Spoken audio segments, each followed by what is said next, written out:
रहीमन धागा प्रेम का।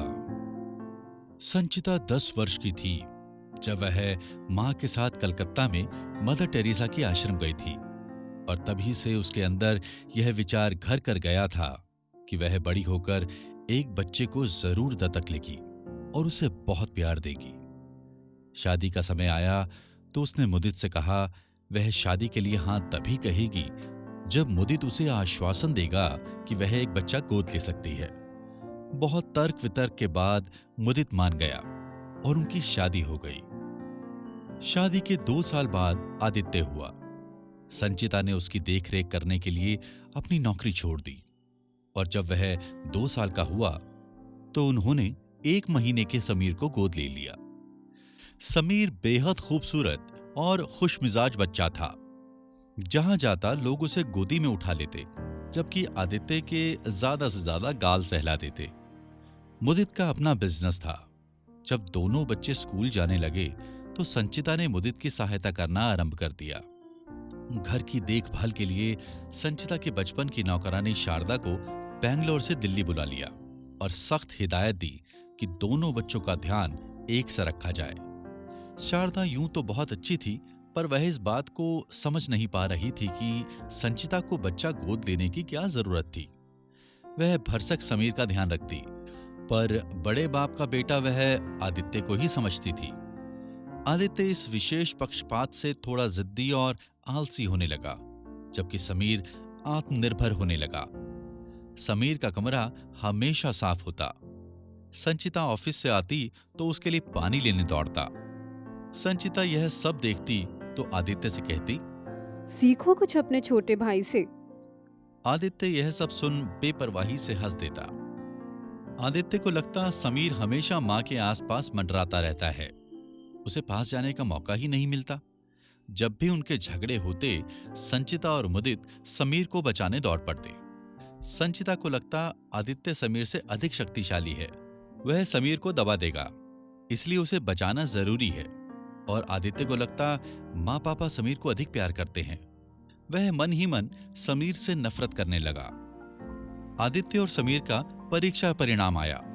आदित्य 9वीं कक्षा में 9वें नंबर पर था, जबकि समीर 7वीं में दूसरे नंबर पर। समीर ने सबके सामने उसका मजाक बनाते हुए कहा, 9वीं में 9वां और 10वीं में 10वां होगा। संचिता और मुदित सुनकर मुस्कुरा दिए, परंतु आदित्य जल भुनकर राख हो गया। उसने शारदा से कहा, काश मेरा कोई भाई ही नहीं होता। शारदा जिसकी सारी सहानुभूति आदित्य के साथ थी और अब तक दबाए हुए सच को उगलने के लिए बेताब थी, ने दुलारते हुए कहा, वो तुम्हारा भाई थोड़ी है, गोद लिया हुआ है। आदित्य आश्चर्य से सिहर उठा और भागकर संचिता और मुदित के सामने खड़ा हो गया। वहां समीर भी था। उसने समीर की तरफ इशारा करते हुए कहा, इसे गोद लिया था आपने?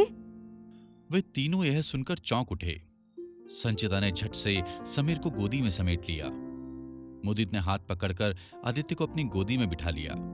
संचिता ने कोने में खड़ी शारदा को देखा तो उसने नजरें झुका ली। संचिता ने आदित्य को अपने पास खींचते हुए कहा, हम तुम दोनों को बहुत प्यार करते हैं, पर ये मेरा भाई नहीं है। उसने धीमी आवाज में पूछा। मुदित ने पास खिसकते हुए कहा, तुम दोनों हमारे बच्चे हो। अब तो आदित्य को यकीन हो चला। उसने गंभीर स्वर में कहा, लेकिन मम्मा ने इसे पैदा नहीं किया। कुछ देर तक कमरे में गहरी चुप्पी छाई रही। फिर संचिता ने आदित्य को अपने और भी पास खींचते हुए कहा, हम समीर को प्यार करने के लिए अपने घर ले आए, इससे हमें एक और बच्चा मिल गया और तुम्हें भाई। कितना अच्छा हुआ ना। कहते हुए मुदित ने आदित्य और संचिता को अपनी लंबी बाहों में समेट लिया। समीर इससे और भी अधिक संचिता की गोदी में चुप गया। उस रात और उसके बाद कई हफ्तों तक वह चारों इकट्ठे सोते रहे, मानो कुछ ऐसा टूटने का डर हो जिसे यदि अभी बचाया नहीं गया तो जिंदगी फिर कभी हसीन नहीं होगी। मुदित और संचिता देर रात तक दोनों बच्चों से बातें करते। मन पसंदीदा खाने बनते। जहां तक हो सके संचिता ऑफिस से जल्दी वापस आ जाती ताकि बच्चों को समय दे सके। एक दिन आदित्य ने कहा वह अपने कमरे में सोना चाहता है। पक्षपात ना हो इसलिए संचिता ने समीर से कहा। तुम भी अपने कमरे में सो जाओ। उस रात से समीर को एक अजीब सा सूनापन सताने लगा, जैसे ऐसा कोई नहीं है जिससे वह अपने दिल की बात कह सके। और आदित्य का मन एक अनकहे अभिमान से भर उठा। ऊपर से जो शांत था, संचिता और मुदित की लाख कोशिशों के बावजूद भीतर से टूट चुका था। समीर ने जैसे पूरी दुनिया को ठुकराने की कसम खा ली। वह सारा ध्यान पढ़ाई में लगाने लगा। वह चाहता था संचिता और मुदित उस पर गर्व करें। आदित्य को अब समीर से कोई शिकायत नहीं थी। अब वह उसके लिए एक घर में पड़ा हुआ सामान था। 12वीं के बाद आदित्य पढ़ने के लिए ऑस्ट्रेलिया चला गया। उसकी अनुपस्थिति में समीर फिर से सहज होने लगा। शारदा घर से 2 साल पहले ही जा चुकी थी और समीर संचिता और मुदित के फिर से करीब आता गया। समीर को ऑल इंडिया मेडिकल इंस्टीट्यूट में डॉक्टरी की पढ़ाई के लिए एडमिशन मिल गया था और वह घर पर ही रहता था। दिसंबर का महीना था। आदित्य छुट्टियों में घर आया हुआ था। वह देख रहा था समीर के संबंध संचिता और मुदित से कितने मधुर हैं, जैसे वह तीनों बिना कुछ कहे एक दूसरे की बात समझ लेते हों। समीर की एकेडमिक अचीवमेंट की बातें तो ऐसे होती जैसे वो आइंस्टाइन हो। जिस दिन आदित्य ऑस्ट्रेलिया वापस जा रहा था तो समीर ने उसे एक उन चारों की फोटो फ्रेम करके उपहार में दी। आदित्य ने फोटो देखते हुए कहा, माँ बाप भी मेरे, फोटो के पैसे भी हमारे, तो मुझे क्या उपहार देगा। समीर व्यथा से भर उठा। उसकी लाख कोशिशों के बाद भी आदित्य उसे अपनाना नहीं चाहता था। समीर घर से निकल सड़कों पर भटकने लगा। वह सोच रहा था इसमें उसकी क्या गलती है यदि उसके माँ बाप ने उसे गोद लिया है तो। एक तरह से अच्छा ही है कि आदित्य जा रहा है। ना वह अपने जन्म के लिए दोषी है, ना गोद लिए जाने के लिए। वास्तव में वह एक अच्छा इंसान है, प्रतिभाशाली है। उसे आदित्य जैसे साधारण विद्यार्थी की परवाह नहीं करनी चाहिए। पढ़ लिखकर दूसरों की सहायता करनी चाहिए ताकि सहायता का यह क्रम दुनिया में बना रह सके। वह देर रात घर लौटा तो देखा संचिता और मुदित अभी भी जाग रहे हैं। आदित्य के जाने के बाद वह बहुत उदासी अनुभव कर रहे थे।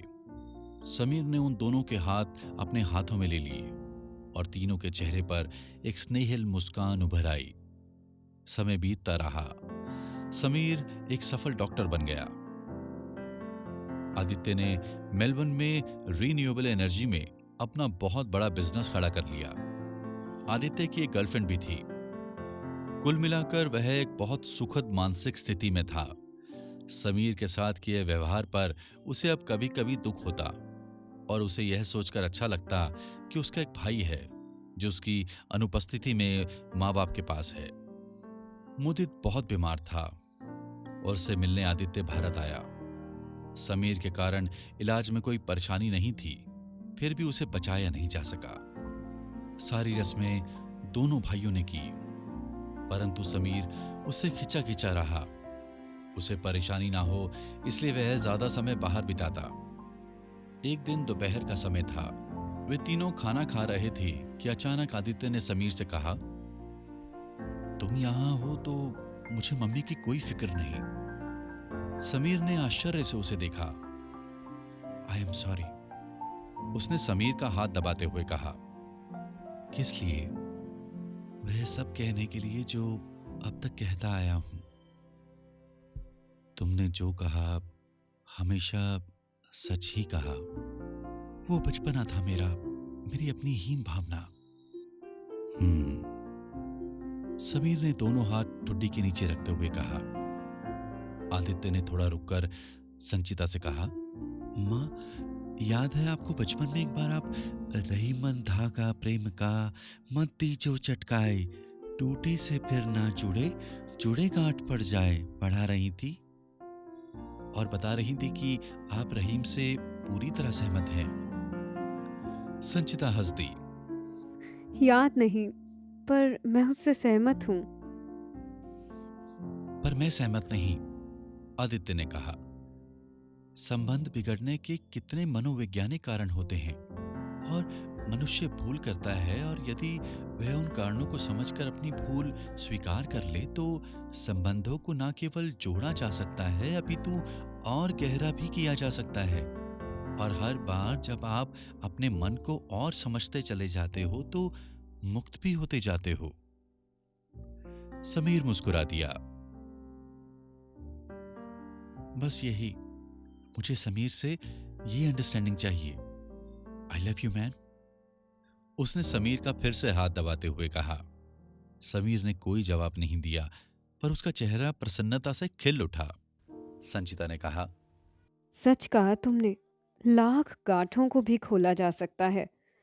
प्यार में भी उतार चढ़ाव होते हैं, क्योंकि पूरी तरह ना हम स्वयं को समझते हैं, ना दूसरों को। इसीलिए हर गांठ को खोलना चाहिए, ताकि संबंधों में परिपक्वता आ सके। संचिता ने कहा। बिल्कुल ठीक, आदित्य ने मेज पर धौल जमाते हुए कहा, और सब हंस दिए।